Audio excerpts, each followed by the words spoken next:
क्या आप लोग जानते हैं कि किसी भी स्पेस डिज़ाइनिंग में, यानी कि अगर आप आपका घर डिज़ाइन कर रहे हैं, ऑफिस डिज़ाइन कर रहे हैं या बिल्डिंग बना रहे हैं, उसमें सबसे ज़्यादा इम्पॉर्टेंट इंग्रेडिएंट क्या है? वो कौन सी ऐसी चीज़ है जिससे कि पूरे घर में एक डिस्टिंक्टिव लुक आता है? वो कौन सी ऐसी चीज़ है जिससे आपका घर वाइब्रेंट लगता है? कलर्स, रंग। कलर्स इंटीरियर डिज़ाइनिंग पर्सपेक्टिव से तो इम्पॉर्टेंट है ही, लेकिन कलर्स वास्तु में भी उतने ही इम्पॉर्टेंट है। Colours have the power to neutralize. Colors have the power to nullify. Colors have the power to mitigate. Colors can enhance any space. रंगों में वो ताकत है कि वो किसी भी स्पेस की ऊर्जा को, किसी भी स्पेस की एनर्जी को आंदोलित कर सकते हैं, प्रभावित कर सकते हैं। रंग सिर्फ ब्यूटिफिकेशन पर्पस के लिए नहीं है। अगर रंगों का ठीक तरीके से इस्तेमाल किया जाए तो वो वास्तु में बहुत बड़ा योगदान देते हैं।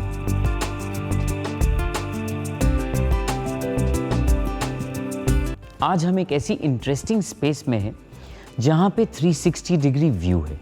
इन conjunction with the architect we design this space holistically, जहाँ पे हमने आर्किटेक्चरल प्रिंसिपल्स को भी कॉम्प्रोमाइज़ नहीं किया है और वास्तु के सारे प्रिंसिपल्स हमने इनकॉर्पोरेट किए हैं।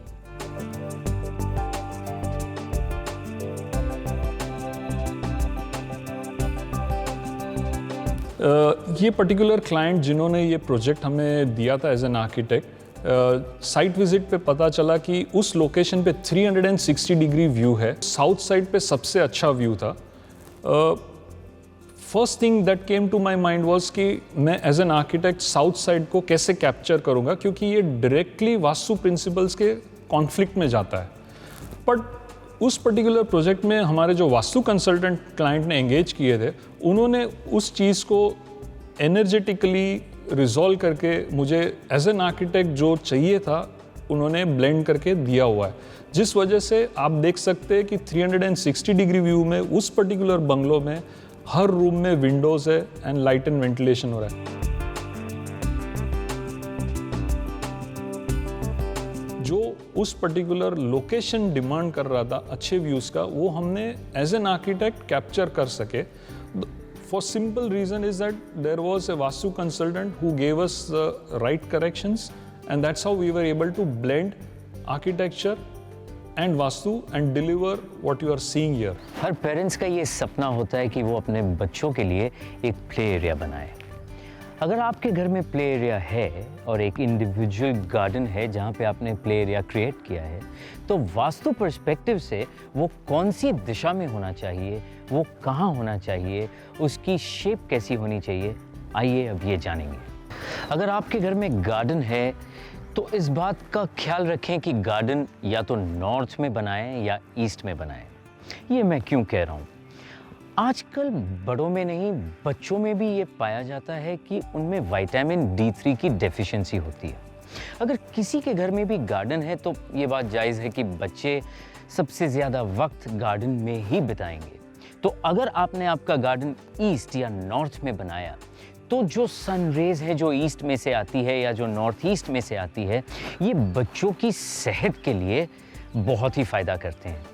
सेहत के लिए तो अच्छे है ही, सेहत के साथ उनके ग्रोथ के लिए भी बहुत पॉजिटिव माने जाते हैं। तो गार्डन की डायरेक्शन नॉर्थ हो या ईस्ट हो या नॉर्थ ईस्ट हो। दूसरा, जहाँ तक पॉसिबल हो और अगर आप ये कर सकें तो गार्डन की जो शेप है उसे स्क्वायर या रेक्टेंगुलर रखें। Square shapes and rectangular shapes have very fine magnetic lines of force which are not cut. तो बच्चे अगर सिमेट्रिकल शेप में खेलेंगे, ज़्यादा वक्त बिताएंगे, वहाँ की जो स्ट्रक्चरल एनर्जी है वो भी इतनी बेनिफिशियल होगी बच्चों के लिए। और एक फ़ायदा जो ईस्ट और नॉर्थ का गार्डन करता है वो ये है कि जो सूर्यास्त की दिशा है, जो पश्चिम है, और पश्चिम, नैऋत्य, साउथ वेस्ट, यहाँ से इतने हार्श सनरेज आते हैं, इतने ज़्यादा अल्ट्रावायलेट रेडिएशंस होते हैं। आपके बच्चे अगर गार्डन में शाम के वक्त भी खेलते हैं तो उन हार्श रेस का उन्हें सामना नहीं करना पड़ेगा।